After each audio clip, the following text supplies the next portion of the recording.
पंचम स्कंध में दो परमहंसों की कथा आती है। दो परमहंस, एक ऋषभदेव और एक भरत। सुखदेव स्वामी इस कथा को बाँच रहे हैं और परीक्षित जी इसको बैठे बड़ी श्रद्धा से सुन रहे हैं। और मैं देख रहा हूँ आप भी बहुत श्रद्धा से सुन रहे हो। कुछ कुछ कथाएं होती हैं जो बहुत यादगार मेरे लिए होती हैं, और कुछ और बात नहीं है, बस खाली एक बात हमारी खुशी की होती है कि जहाँ श्रोता अच्छे मिल जाते हैं, शुद्ध ही श्रोता, जहाँ दिखाई पड़ते हैं चेहरे कि लोग सुन रहे हैं ढंग से बैठे हुए, तो वक्ता को लगता है कि खाना भले एक रोटी कम मिले, देसी घी भले न मिले, कमरा भले टूटा फूटा हो, लेकिन एक बार जब यहाँ आओ, पंडाल में आओ, तो सब मन खुश हो जाए, तो लगता है सब पूरा हो गया, सब सफल हो गया। और फिर बाकी चाहे राजकीय अतिथि ग्रह हो, लेकिन और एसी रूम मिले और डबल बेड मिले, लेकिन श्रोता सब मिले वैसे वैसे भैंस के आगे बिन बजाओ, भैंस खड़ी पकड़ावे है, तो जी में आता है कि नरक हो गया, पूरी कथा नरक हो गई है। तो आपके ऐसे श्रोता, बहुत शुद्ध श्रोता आप लोग हैं, ये देख के बड़ा मन खुश हो जाता है। कई कई कथाओं में व्यास को वेट रहता है कि कब मंच शुरू हो, और कई कथाओं में व्यास को लगता है कि अरे थोड़ा और रुक जाओ, थोड़ा और रुक जाओ, बाद में चलेंगे, कौन जल्दी पड़ी, कौन सुनते हैं वहाँ, कौन सुनता है। तो व्यास चाहता है कि बस आधा घंटा बोलने और छुट्टी मिले इनसे, एक घंटे में। लेकिन कई कई जगह लगता है कि जल्दी पहुंचे और बरसे बरसे। मैं बड़ाई नहीं कर रहा हूं आपकी, मैं खुश हो रहा हूं, इसलिए बोल रहा हूं, ये अपनी खुशी मैं व्यक्त कर रहा हूं आपके सामने। तो पंचम स्कंध की शुरुआत हुई और सुखदेव स्वामी ने कहा, राजन, मनु महाराज का जो सेकंड पुत्र था, मैंने छोटा बेटा, उसका नाम था प्रियव्रत। प्रियव्रत, और प्रियव्रत को बचपन से ही एक प्रियव्रत हो गया। प्रियव्रत माने कोई अच्छा सा संकल्प, प्रिय माने अच्छा सा और व्रत माने संकल्प। तो प्रियव्रत छोटे पर ही एक संकल्प ले लिया कि मैं ईश्वर की प्राप्ति करूंगा पहले, दूसरे काम बाद में करूंगा। और वो बचपन से ही सब छोड़ छाड़ के चला गया मंदराचल पहाड़ पर, और जाके वहां भजन में लग गया, तपस्या में लग गया। तो ब्रह्मा जी इसके पास आए, और ब्रह्मा जी ने कहा, प्रियव्रत, तुम सब छोड़ के यहाँ पहाड़ पे क्यों बैठे हो, तपस्या में क्यों बैठे हो? कहा, मैं भगवान को पाना चाहता हूं। तो ब्रह्मा ने कहा, भगवान को पाने का उपाय ये तो नहीं है, भगवान को पाने के लिए सब बाईपास कर जाओ, भाग जाओ मैदान छोड़ करके, शादी न करो, खेती न करो, राज न करो, सर्विस न करो, बच्चे न पालो, भगवान को पाने का ये रास्ता ही नहीं है। भाग के भगवान नहीं मिलता है, इस बात को आप भी नोट करो मित्रों। भगवान को पाने का उपाय भाग के नहीं है, भगवान को पाने का उपाय जाग के मिलता है। भागत है सो पावत है, क्या लिखा है भजनों में? भागत है सो पावत है। जो भागत है सो पावत है, ये लिखा है, ये लिखा है। जो जागत है सो पावत है, जो सोवत है सो खोवत है। जो जागत है सो पावत है, जो सोवत है सो खोवत है। उठ जाग मुसाफिर भोर भई, अब रैन कहाँ जो सोवत है। उठ जाग मुसाफिर भोर भई, अब रैन कहाँ जो सोवत है। वेद का भी मंत्र ही कहता है, उत्तिष्ठ जागृत प्राप्य वरान निबोधत। वेद का मंत्र है, उठो जागो और लक्ष्य की प्राप्ति करो। उठो, भागो नहीं लिखा कहीं पर, भागना उपाय नहीं संसार से है। संसार से भागे फिरते हो, भगवान को क्या तुम पाओगे? भगवान को पाने का उपाय भागना नहीं है, जहां हो जाग के रहो। मास्टर हो, डॉक्टर हो, गृहस्थ हो, पापा हो, पत्नी हो, माँ हो, जो हो, जाग के रहो, ईश्वर की प्राप्ति आपको हो जाएगी। गोपियां कहीं भागी थी? गोपियां अपने घर में रहीं, अपने सारे काम किए, पति परिवार की सेवा किया, और घर बैठे भगवान को पा गई। कहीं गई थी गोपियां? हम लोग मानते हैं कि ये, कई लोग कहते हैं ये गृहस्थ कहीं ईश्वर को पाएंगे, ये गृहस्थी में पाएंगे। अयोध्या भागो तब राम मिलेंगे, हाँ? वृंदावन भागो तब ये गलत ट्रैक है। ये कई लोग कहते हैं ये गृहस्थी में रह के राम मिलने वाले हैं। जनक गृहस्थ नहीं थे क्या? वशिष्ठ गृहस्थ नहीं थे क्या? कहीं भागे थे वो? गोपियां, लाखों गोपियां घर बैठे ईश्वर को पाई है, कहीं भागी थी कहीं वो? लेकिन कई लोग ट्रैक गलत, अरे गृहस्थी में रह के ईश्वर, अयोध्या चलो, भाग चलो, बाबा हो जाओ, बाबा हो जाओ, ये निंदा नहीं है, लेकिन बाबा होके राम मिलेंगे ये भूल है। ये भूल है कि बाबा होके ही राम मिलते किसी को। कई लोग बाबा होके भी राम को नहीं पाए। भगवान को पाने का उपाय बाबा होना नहीं है, भगवान को पाने का उपाय है जागो और भजो। भाजो नहीं, भजो। भजो माने भजो नहीं, भजो भजो।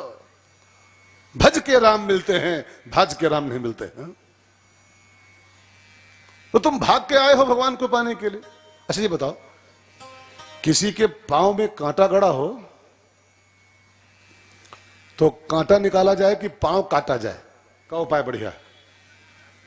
अजी पांव में कांटा गड़ा होए तो कांटा निकाले कि लेके कुल्हाड़ी पांव काट डाले? कांटा गड़ के ले पांव खच, हाँ? ये उपाय नहीं। पांव काटो ये उपाय नहीं है। उपाय है कि पांव से कांटा निकालो। हम लोग क्या करते हैं ना, हम मानते हैं कि कांटा नहीं, पांव काटो। भागना माने पांव काटना। कांटा निकले यार, कांटा गड़ा है वो निकाल नहीं पा रहे हो, वो पांव काट रहे हो। कांटा जानते हो क्या है? रामायण में लिखा हुआ है, मोह सकल, मोह सकल व्याधिन कर मूला। मोह सकल व्याधिन कर मूला। कहते पुनि उप जय बहुशूला। कहते पुनि उप जय बहुशूला। तो प्रॉब्लम संसार नहीं है, प्रॉब्लम तो मोह है। समस्या तो मोह है। छोड़ना मोह को है, छोड़ना संसार को नहीं है। मोह छोड़िए, ईश्वर की प्राप्ति हो जाएगी। वो तो छूटता नहीं, वो तो छूटता नहीं। अच्छा परिवार छोड़े, घर छोड़े और आश्रम बना ले, आश्रम, तो बात तो वही रह गई। जो ईंटा, जो सीमेंट, जो कचकच, जो चावल, जो आटा, जो दाल, जो रोटी, जो सब्जी घर में थी वही मठ में है। जो ममता, जो आसक्ति, जो मोह घर में था वही आश्रम में हो जाता है। तो जो चीज छोड़नी चाहिए थी वो तो बच्चे छोड़े और चेले बना लिए। भाई बच्चा छोड़ दिए और चेला मुड़ लिए, तो बात तो वही की वही हो गई यार। वो बात तो वही की वही हुई, फिर छोड़ क्या पाया? जो चीज छोड़नी है वो तो छूट नहीं रही। प्रॉब्लम संसार नहीं है, प्रॉब्लम तो हमारी ममता है, प्रॉब्लम तो हमारी आसक्ति है, प्रॉब्लम तुम्हारा मोह है, वो छूट नहीं रहा है। तो तुम घर छोड़ के ईश्वर को पाने आए हो प्रिय व्रत जी, जाओ जाओ और कछुआ की भांति संसार में जियो, जनक की तरह जियो। जाओ संसार की ड्यूटी करो, कर्मण्येवाधिकारस्ते। अब प्रियव्रत ब्रह्मा जी की आज्ञा माने वापस आए, विवाह किया, राजगद्दी स्वीकार की और इनके बेटा हुआ प्रियव्रत के, उसका नाम था अग्निध्र। अग्निध्र के बाद नाभि नाम का बेटा हुआ, नाभि इसी परिवार में। प्रियव्रत का बेटा अग्निध्र, अग्निध्र का नाभि, और नाभि के यहां भगवान विष्णु का अवतार हुआ। उस अवतार का नाम लिखा है ऋषभदेव। ऋषभदेव ये भगवान विष्णु के अवतार थे, नाभि के पुत्र थे, प्रियव्रत के पौत्र थे, और इन्होंने जैन धर्म की स्थापना किया। जो जैनिज्म है ना, जैन धर्म, ऋषभदेव जी उसके संस्थापक आचार्य हैं, प्रथम आचार्य, नारायण के अवतार हैं। बौद्ध धर्म के संस्थापक भगवान बुद्ध भी नारायण के अवतार हैं, 21वें अवतार, ऐसा लिखा है साफ साफ। अब माने भले कि हम अलग हैं, लेकिन वो तो साफ लिखा है हमारे पहले से। वो बुद्ध के आगमन के पहले ही लिखा है बुद्ध का अवतार होगा कलिकाल में, बौद्धावतारे। अब वो धर्म अलग हो गया कि हम नहीं मानते ही ईश्वर को, ईश्वर क्या होता है अलग बात है वो, लेकिन हमारे यहाँ तो मान्यता है कि बुद्ध हमारे अवतार हैं, बुद्ध धर्म के संस्थापक, बौद्ध धर्म के। अब वो ना माने बौद्धिस्ट अलग बात, लेकिन बुद्ध तो हमारे यहाँ लिखा पढ़ी में उतार है। अब बुद्ध के बहुत पहले लिखा हुआ है, बुद्ध पैदा हुए हैं 2000 साल पहले और लिखा है हजारों साल पहले से कि बुद्धावतारे बुद्धावतारे। बुद्ध अभी 2000 साल पहले हुए, 2100 साल पहले, और लिखा है, ये भागवत में लिखा है 6000 साल पहले से कि बुद्धावतार होगा कल काल में। और न मानो अलग कर लो तो अलग बात है तो सब एक ही चीज यार, सब में उसी का नूर समाया। तो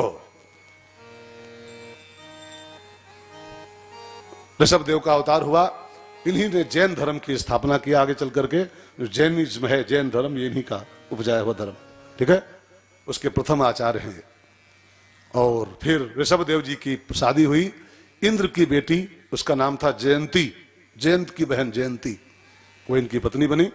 और 100 पुत्र इसके हुए ऋषभ देव जी के। 100 बेटों में जो सबसे बड़ा बेटा था उसका नाम था भरत। भरत भरत हिंदुस्तान में 3 हुए,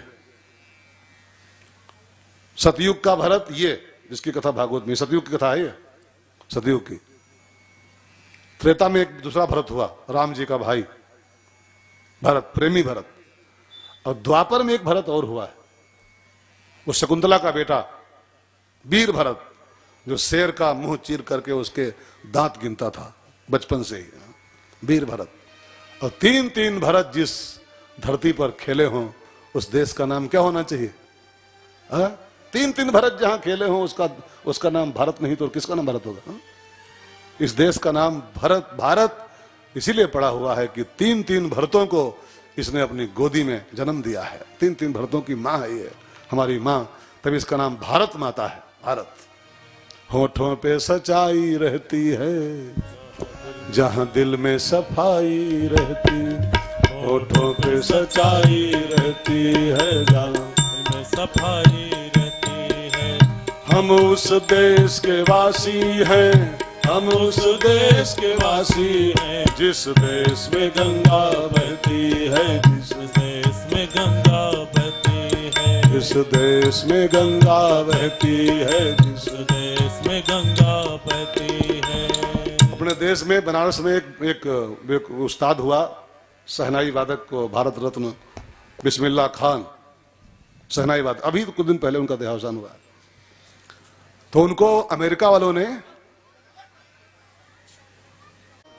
उसको अमेरिका ने एक चिट्ठी भेजी कि बिस्मिल्लाह साहब इतने बड़े कलाकार हो, कहां पड़े हो, गरीब कंट्री है वो इंडिया का, तो कहा अमेरिका चले आओ। निमंत्रण आया वहां से लिखित में, बिस्मिल्लाह खान साहब बस यहाँ चले आओ अमेरिका, वीजा भेज रहा हूं, पासपोर्ट भेज रहा हूं, और यहाँ बढ़िया कोठी दूंगा तुमको, स्कूल खुलवाऊंगा, करोड़ रुपया महीना कमाओगे, करोड़ों महीना। कहां पड़े हो वहां, 1 घंटा बजाते होगे तो 500 रुपया पाते होगे, 500 रुपये, चले आओ इधर। तो अमेरिका की चिट्ठी जब बिस्मिल्लाह खान के पास आई, शहनाई वादक, तो बिस्मिल्लाह खान साहब ने अमेरिका वासियों को उस चिट्ठी का उत्तर लिख के भेजा कि अमेरिका वालों, तुम हमको कोठी दे सकते हो, तुम हमको करोड़ों महीना दे सकते हो, तुम हमको बढ़िया बढ़िया गाड़ी दे सकते हो, लेकिन तुम हमको गंगा कहां दे पाओगे? गंगा तुम्हारे पास कहां है जिसके किनारे बैठ करके मैं गंगा जी की स्वर लहरी के साथ, गंगा जी की लहरों की लहरी के साथ में उठे गोविंद जी का लहरा, कहाँ है यार वो, ये लोग कल मिलेगा। जो गंगा की लहरों के साथ में जो अपनी सहनाई की लहर छेड़ता हूं, वो गंगा तुम कहां से लाओगे अमेरिका वालों? तो हम उस देश के वासी हैं जिस देश में गंगा बहती है।